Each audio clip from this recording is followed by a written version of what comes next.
오늘은 2월의 마지막 주일이자 그리고 주현 후 8번째이자 마지막 주일입니다. 주현의 마지막 주일이라는 뜻입니다. 이제 2017년의 2개월이 다 지나가고 있는데요. 2017년에 그 지난 2개월 어떤 삶을 사셨습니까? 올 한 해 시작할 때 생각했던 많은 일들이 조금씩 이루어지고 있습니까? 아니면 여전히 미루고 또 미루는 일들로 인해서 머리가 복잡하신가요? 세상 일들이 우리를 복잡하고 힘들게 하더라도 언제나 주님이 우리와 함께 있다는 믿음으로 살아간다면 우리의 세상에서의 숙제가 조금씩 풀리지 않을까 하는 기대를 해봅니다. 그 믿음은 절대로 조건적인 것도 아니고 습관적인 것도 아니고 그리고 종교적인 것도 아닙니다. 믿음은 일상적인 것이고 소통하는 것이며 내 삶의 기준이 되어야 하는 것입니다. 그렇기 때문에 믿음을 잃고 살아간다는 것은 나의 삶의 푯대를 잃어버리는 것과 마찬가지입니다. 비행기를 타고 하늘을 날아가거나 배를 타고 바다 위를 지나가는데 어디로 가야 하는지 어떻게 가야 하는지도 모르고 그냥 떠다닌다면 그것을 가리켜서 우리는 표류라고 하지요. 그렇게 된다면 얼마나 위험하고 안타까운 일이겠습니까? 우리의 인생도 마찬가지입니다. 어디로, 어떻게, 무엇을 하며 가야 하는지를 알고 인생의 항해를 해야 합니다. 그것이 바로 믿음이고 예수 그리스도의 십자가입니다.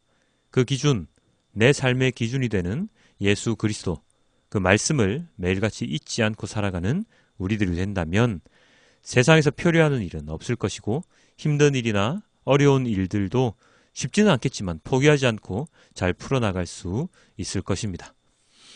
그리스도인들에게 가장 필요한 것은 바로 믿음, 그리고 말씀임을 잊지 않고 살아가시길 주님께 기도드립니다. 자, 오늘도 마찬가지로 4가지 본문이 우리에게 제시가 되어 있는데요. 그 중에서 마태복음 본문은 예수님의 그 변형 사건을 다룬 본문입니다. 오늘의 이 본문 이전에 어떤 일이 있었는지 혹시 아시는가요? 기억이 잘 안 나실 것 같아서 잠시 요약하면 이런 본문이 마태복음 오늘 본문 이전에 있었습니다. 마태복음 16장의 내용인데요. 예수님이 제자들에게 묻지요. 자신이 누구라고 사람들이 말하느냐? 그랬더니 제자들이 요한이라고도 하고요. 엘리야라고도 하고요. 예레미야 같은 예언자라고도 합니다. 그렇게 제자들이 대답을 했을 때 또다시 예수님께서 물어보십니다. 그러면 너희는 나를 누구라고 생각하느냐?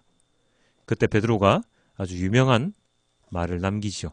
마태복음 16장 16절입니다. 함께 볼까요? 시몬 베드로가 대답하였다. 선생님은 살아계신 하나님의 아들 그리스도십니다. 이 대답을 들으신 예수님은 칭찬하시지요. 그리고 교회를 세운다, 천국 열쇠를 주신다 그렇게 말씀하신 이후에 1차 순환 예고, 즉 예수님께서 죽으시는 것에 대해서 처음으로 제자들에게 말씀하십니다. 그때 베드로의 대답, 주님 그러면 안 됩니다 뭐 이렇게 얘기할 때 예수님께서 사탄아 물러가라 하고 말씀하신 것, 이제 좀 기억이 나시나요? 그렇습니다. 이런 일들이 있고 난 이후에 예수님께서는 3명의 제자를 데리고 높은 산에 올라가십니다. 바로 오늘 본문 이야기인데요. 일명 변화산이지요. 그 산에 올라가시면서 예수님은 제자들에게 또 다른 모습을 보여주시는데요. 무슨 모습을 보여주셨습니까? 그 예수님의 본래 모습, 본 모습을 보여주십니다. 이렇게 성경에는 기록되어 있습니다. 마태복음 17장 2절입니다. 그런데 그들이 보는 앞에서 그의 모습이 변하였다. 그의 얼굴은 해와 같이 빛나고 옷은 빛과 같이 희게 되었다.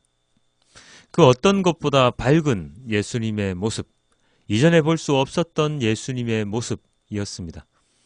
그 빛남이 너무나도 강해서 옷조차도 빛과 같이 희게 되었습니다. 이 모습은 흡사 무엇과도 닮아 있습니까? 바로 모세의 얼굴에서 광채가 났던 것과도 닮아 있지요.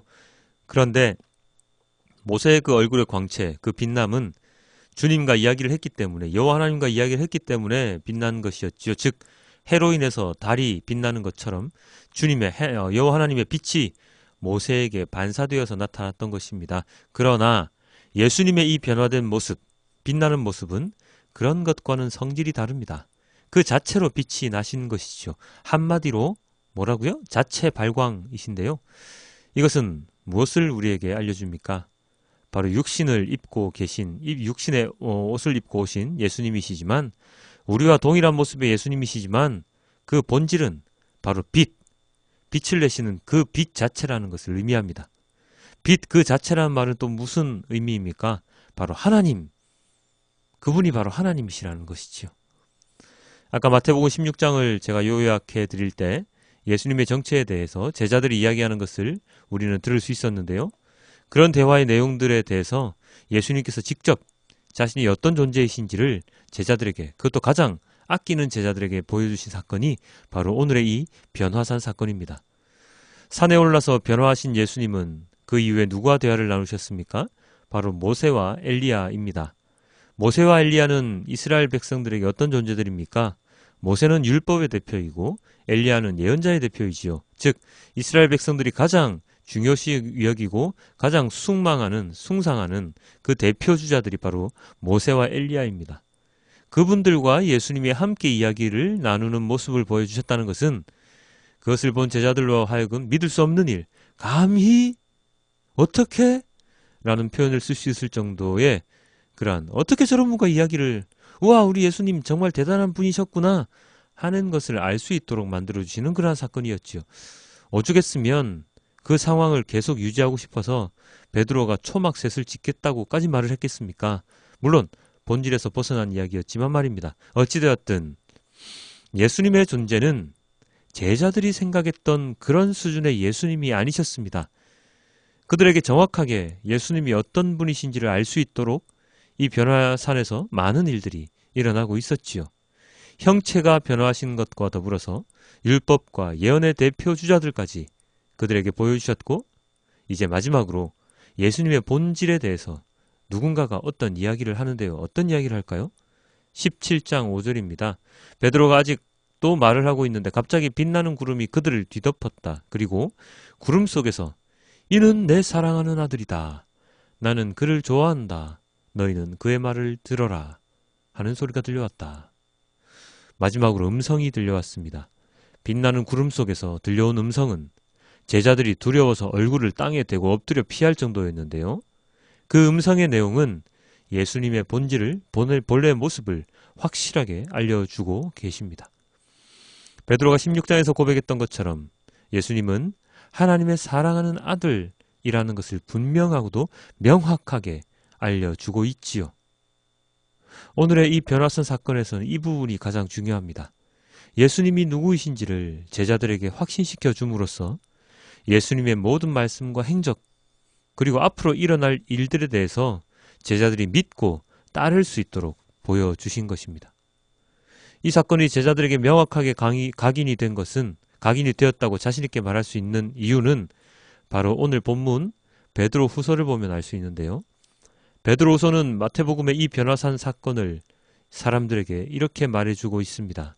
베드로후서 1장 16절입니다. 우리가 여러분에게 우리 주 예수 그리스도의 권능과 죄림을 알려드린 것은 교묘하게 꾸민 신화를 따라서 한 것이 아닙니다. 우리는 그의 위엄을 눈으로 본 사람들입니다.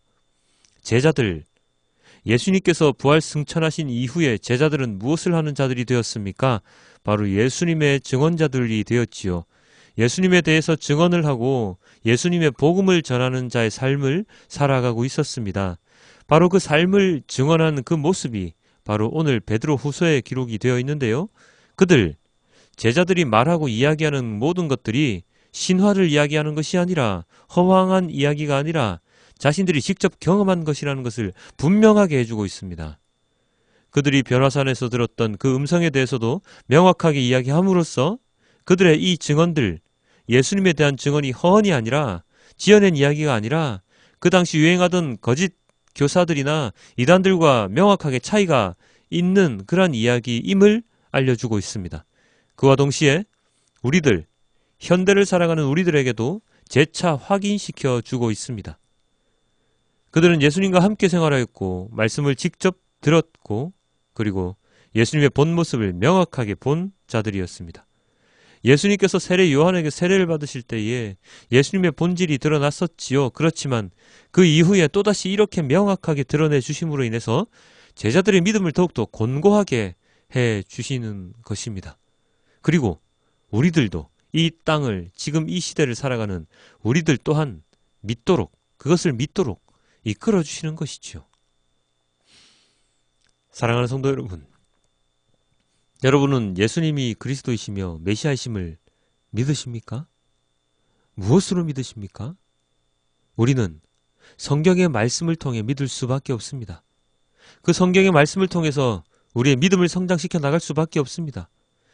제자들이 지금까지 살아 있어서 우리에게 직접 이야기를 해주는 것도 아니고 누군가 예수님 시대로 타임머신을 타고 가서 직접 보고 올 수 있는 것도 아니지요. 그러나 우리는 믿어야 되는데 그 이유는 예수님의 본질, 본 모습이 오늘 본문을 통해서 우리에게 드러나고 있기 때문입니다. 우리에게 성경이 있는 이유, 성경이 우리에게 전해진 이유는 바로 하나님, 그리고 예수님에 대해서 제대로 알 수 있도록 길잡이를 해주기 위함입니다. 몇천 년 동안 내려오는 이 텍스트들이 우리에게 믿음의 길로 인도해 주는 것입니다. 여러분, 목회자들의 설교가 우리를 구원의 길로 인도합니까? 아닙니다. 전도하는 사람들이 우리를 구원의 길로 인도합니까? 아닙니다. 우리를 구원의 길로 인도하는 것은 성경, 즉 하나님 말씀입니다. 성경 속에 드러난 하나님의 모습, 예수 그리스도의 복음이 우리를 구원의 길로 이끌고 우리들에게 믿음을 주시죠. 이것을 우리는 기억해야 하는데 우리는 이것을 기억하기보다 우리에게 더 쉽게 다가오는 물질적인 것을 통해서 예수님을 알려고 하지요. 말씀을 읽는 것보다 설교 듣기를 더 즐겨하고 내 삶에 도움이 되는 설교들에 더 집착하려 합니다. 예수님의 말씀은 너무나도 크고 방대해서 다 이해하기 힘들다 라고 생각하여서 그런지 모르겠지만 성경을 제대로 읽는 분들이 요즘 많이 드물어졌습니다. 많이 읽는 것도, 정확하게 읽는 것도 요즘은 많이 힘든 시대가 되어버렸지요.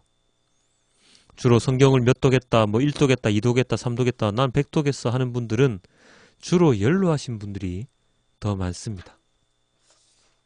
어찌 보면 시간적인 여유가 있어 보이시는 분들만 말씀을 가까이 하는 것처럼 보이는데요. 그리고 젊은이들은 세상 일에 바빠서 성경 말씀을 가까이 하기보다 세상을 살아가는 데 더 유익한 곳으로 눈을 돌리며 살아가는 듯한데요. 베드로가 자신의 경험을 그 시대 사람들에게 전했습니다.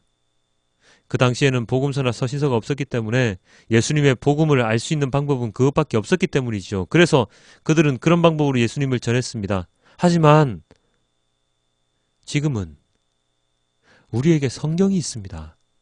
말씀이 있습니다. 그것에 대한 해설서도 되게 많이 있고 많은 목회자들의 설교도 넘쳐나지요. 이런 환경 속에서 우리들은 예전보다 더 말씀을 가까이 하지 못하며 살아가고 있지 않습니까? 거짓 교사들, 사람들 마음을 홀리는 것에 더 관심을 두고 있지 않습니까? 베드로가 베드로 후서를 쓰게 된 이유는 바로 거짓 교사들에게 휘둘리는 사람들에게 예수님께서 어떤 분이신지를 정확하게 알려주기 위함이었습니다. 예수님의 재림이 사람들이 생각하는 것보다 빨리 오지 않음으로 인해서 불안해하는 것을 이용하는 많은 이단, 거짓 교사들의 말에 속지 말 것을 권면하고 있는 것이 바로 베드로 후서이지요. 마찬가지입니다. 오늘날을 살아가는 우리들도 교회는 다니고 믿음 생활을 하는 것처럼 느껴지지만 세상 일에 사로잡혀서 진짜 말씀은 제대로 듣지 못하고 살아가고 있습니다. 진짜 말씀은 설교자들의 설교가 아닙니다.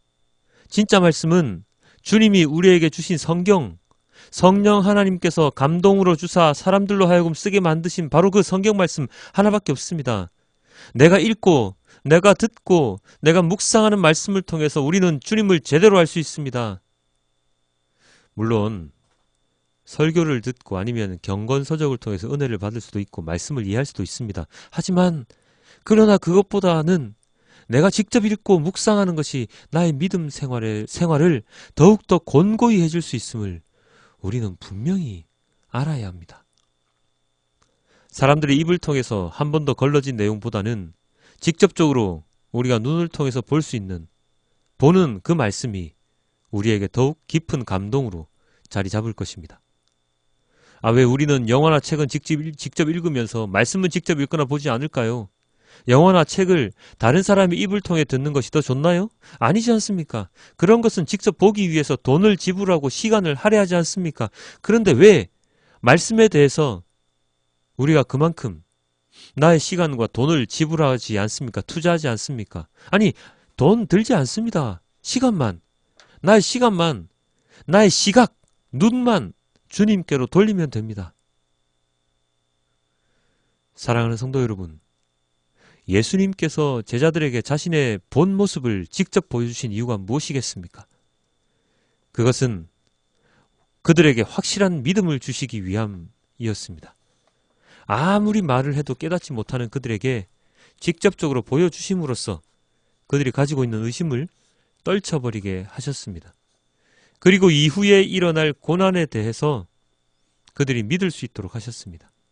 물론 그들이 이후에 예수님의 바람처럼 그렇게 믿음이 굳건한 모습을 보이지 못했지만, 그러나 그들은 이후에 그들이 겪고 본 것을 생생히 사람들에게 전함으로써 그들을 구원의 길로 걸어갈 수 있도록 도움을 줄 수 있었습니다.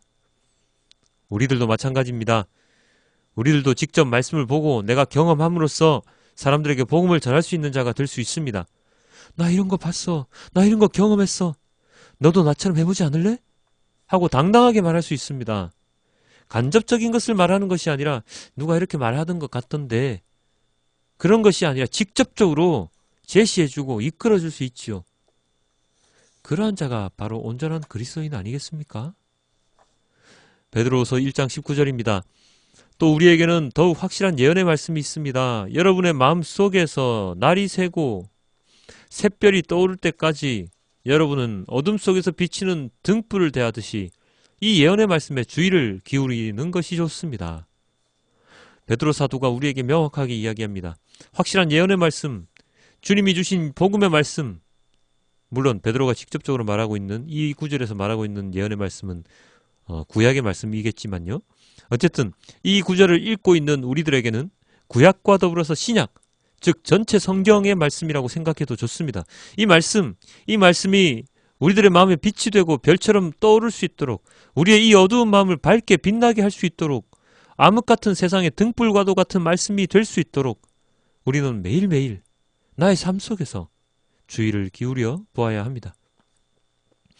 왜곡되게 해석되지 않도록, 잘못된 말씀 해석을 듣지 않도록 우리는 우리 자신이 묵상하고 읽은 말씀을 통해서 하나님을 만나는 노력을 게을리하지 말아야 할 것입니다. 마태복음 17장 7절입니다. 예수께서 가까이 오셔서 그들에게 손을 대시고 말씀하셨다. 일어나거라. 두려워하지 말아라. 변화된 예수님의 모습과 그리고 들려오는 하나님의 음성으로 인해서 두려워 엎드린 제자들에게 예수님께서 손을 대시고 말씀하셨습니다. 뭐라고요? 일어나거라. 두려워하지 말아라. 세상을 살아가면서 우리는 제자들이 느낀 것과 또 다른 공포, 두려움으로 살아가고 있지요. 예수님께서는 그런 우리들에게도, 제자들뿐만 아니라 우리들에게도 두려움을 버릴 수 있도록 용기를 주십니다. 그 따스한 손으로 우리를 붙잡아 주시고 언제나 우리와 함께 있다는 것을 상기시켜 주시지요. 세상은 우리를 돈과 재물의 늪, 죄의 늪으로 빠져들게 만들지만 주님은 우리를 그 늪에서 빠져나올 수 있는 용기와 힘을 주십니다. 주님이 주시는 용기와 힘을 경험하고 내가 받은 그 사랑과 은혜를 온전히 다른 이들에게 전하는 자가 되어야 됩니다. 그리스도인의 사명이 바로 그것이기 때문에 그렇습니다. 그렇게 하기 위해서 우리에게 필요한 것은 무엇입니까? 바로 말씀을 보는 것, 그리고 하나님께 기도하는 것, 그리고 믿음에 충실하는 것입니다. 모세가 십계명을 받기 위해서 산에 올라가서 며칠을 보내었다고 기록이 되어 있습니까? 오늘 본문 출애굽기 24장 18절에 이렇게 나와 있습니다. 모세는 구름 가운데를 지나 산 위로 올라가서 밤낮 40일을 그 산에 머물렀다. 모세는 40일 밤낮으로 하나님을 만났습니다. 우리들도 40일만 밤낮으로 만날까요? 아니요. 우리는 우리의 삶 가운데 모든 시간을 하나님과 만날 수 있습니다. 그것을 하나님께서 허락하셨지요. 그래서 우리들은 매일같이 매분 매초 하나님께 기도드리고 말씀을 볼 수 있습니다. 들을 수 있습니다. 출퇴근할 때 말씀을 듣고 볼 수 있습니다. 일하면서 짬짬이 주님께 기도 드릴 수 있습니다. 예수님의 십자가 보혈로 우리는 언제나 깨끗이 씻음을 받을 수 있으며 주님께 예배 드릴 수 있는 자격을 얻게 되었습니다. 우리에게 허락된 이 권리를 우리는 마음껏 누리며 살아가야 합니다. 그리고 우리에게 주어진 이 사명, 말씀을 보고 듣고 경험하고 전하는 이 사명을 우리는 온전히 수행하며 살아가야 할 것입니다. 이번 한 주간 지난 주간보다 더 말씀을 더 많이 사모하는 자가 되길 소망합니다. 이번 한 주간 지난주보다 더 많은 기도의 시간을 갖는 자가 되길 소망합니다. 이번 한 주간 그래서 예수님밖에 없었습니다 라고 고백하며 한 주를 마무리하는 우리 모두가 되길 소망합니다. 이번 주 3월 1일부터 이제 사순절 기간이 시작되지요. 사순절 기간 주님의 고난을 함께 경험하면서 나 인생 가운데 온전히 예수님밖에 없음을 고백하며 나아가는 우리 모두가 되길 소망합니다. 3월 1일부터 시작되는 사순절 기간 우리 오전 말씀 묵상은 출애굽기를 잠시 접고 사순절 기간 고난 묵상 그 구절로 대체를 해서 함께 오전 말씀 묵상을 하게 될 것인데요. 간곡히 다시 한 번 더 부탁드리지만 저의 이 말씀 전한 이 설교는 단지 도움이 될 뿐입니다. 물론 이 말씀으로 은혜를 받을 수도 있고 많은 것을 알 수도 있지만 단지 도움이 될 뿐입니다. 여러분이 말씀을 읽으시고 여러분이 말씀을 마음속에 새기시고 여러분이 그 말씀에 따라 순종하는 삶을 살아가려고 노력하시는 그것이 더욱더 중요하다는 것을 여러분 제발 깨우쳐 주시길 부탁드립니다. 그렇게 될 때 주님께서 언제나 나와 함께 하심을 믿을 수 있습니다. 그리고 내가 직접 묵상하고 경험한 그 말씀을 다른 모든 영혼들에게 전할 수 있습니다. 언제나 주님이 함께 하심을 믿으며 오늘의 말씀이 여러분의 마음에 새겨지길 그리고 여러분의 깊은 묵상에 도움이 되는 그러한 말씀이 되길 주님께 기도드립니다. 우리 다 함께 마지막으로 오늘의 말씀을 묵상하며 찬양합니다. 우리 다 함께 오늘의 말씀을 생각하며 주님께 찬양드립니다. 나 무엇과도 주님을 바꾸지 않으리. 나 무엇과도 주님을 바꾸지 않으리. 다른 어떤 은혜 구하지 않으리. 오직 주님만이 내 삶의 도움이시니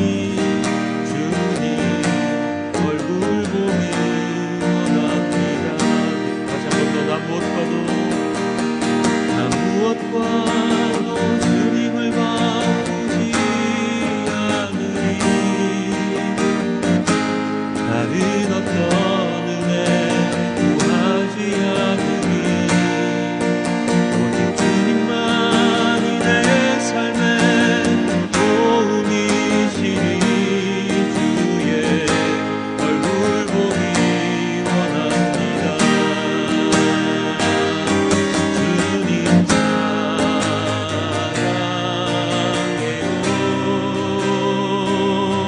온 맘과